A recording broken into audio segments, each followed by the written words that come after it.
Actually got a brand new theme dedicated to the ARG stars. Sure, guys, smash the little crap out of that subscribe button so you guys don't miss out more on this content. I'm going to be honest with you, this archetype needs a lot more. Alright, just prefacing that there. So, this is for Suda. So, ARGS is alternate reality game stars, but it's meant to be read as Argos stars, with the star being both an O and read as stars. The three trap monsters are titles or references to World War II planes on the Japanese side, the Shiden, the Heian, and the Toru. The three trap monsters are also a reference to the classic Greek play, The Seven Against Thebes. The effect monster is named after Argus, the king of Argos. So, a long lesson there.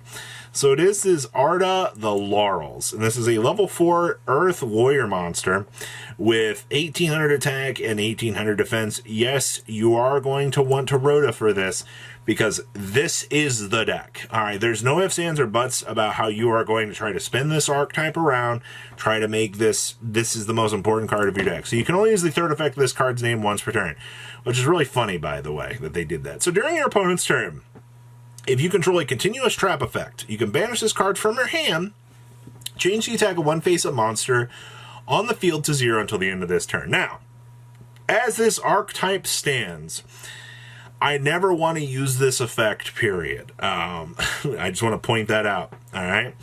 If this card is normal summoned, your opponent cannot activate cards or effects in response to the activation of your continuous trap cards and their effects for the rest of this turn. Now, this matters. This is why this card is good, because it gives you the ability to jam your opponent out of being able to respond to the 3 support traps that your archetype actually has.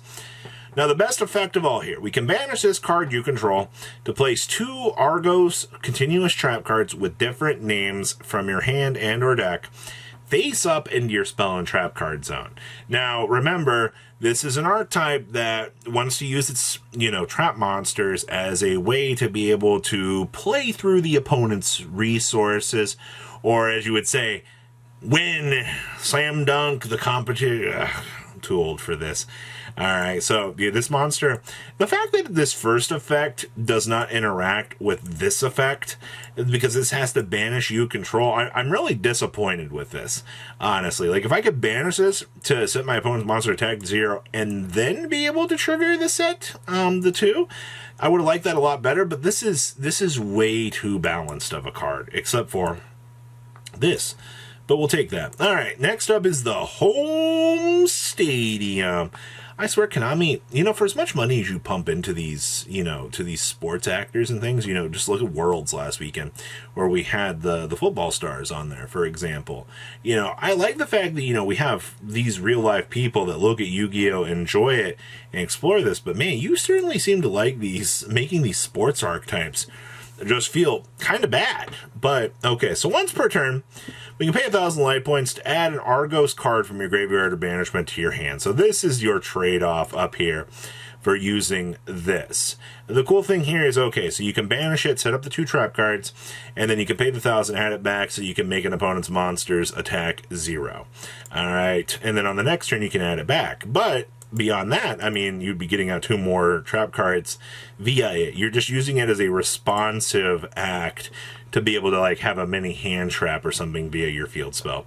Each time a continuous trap or traps is special summoned from the spell and trap card zone to your field, you ping your opponent for 500 damage. Now, this is not, the worst thing in the world for the ping, but, it's not the greatest thing in the world. And once per chain, your continuous trap card activates its effect in the monster zone.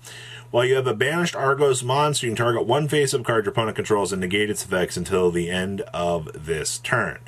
This is actually pretty decent. This converts every one of these cards into a ping negate, and that's actually pretty decent. You want to make sure that, everything you're doing with this archetype is going to be very consistent. And hey, this 500 burn, I guess, is not going to be the worst, but man, paying 1,000 for recursion on this thing, there should be a little bit of value with this. Okay, so we're going to be starting off here with Tidal, the Purple Lightning.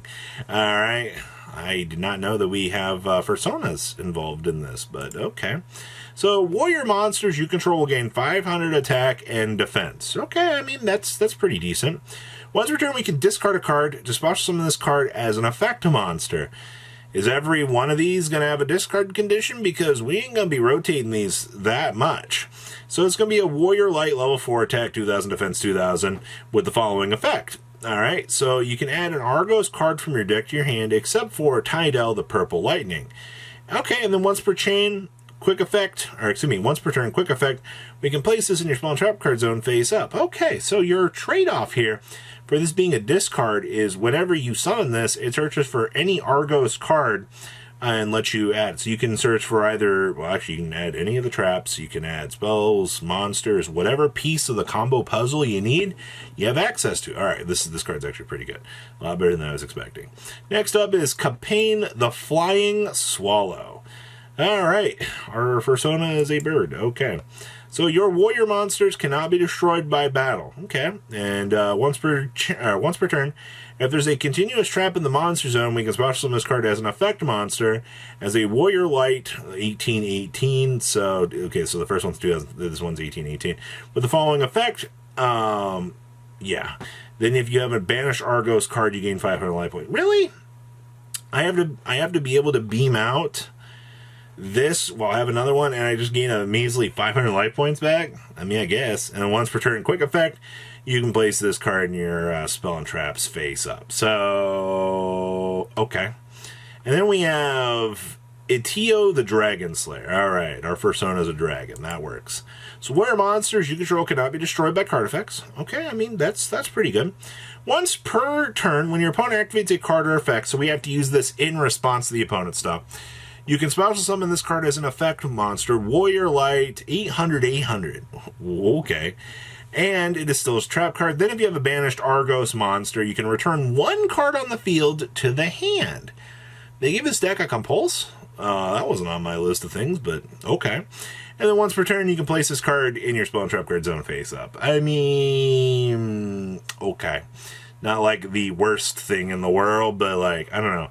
This archetype for starting off leaves a little bit to be desired. I mean, a lot to be desired, because like this is, most of these slots here are typically, you know, slots dedicated like legacy support. So like, I don't know how I feel about this. I feel like it is not enough, but you know, considering the lore that this is from, the 7 against Thebes, you know, there should be some more stuff coming here, but I don't know, we'll have to wait and see. So please, if comment down below, tell me what you guys think, and I'll see your beautiful faces back here later in the day, guys. Patrons, thank you.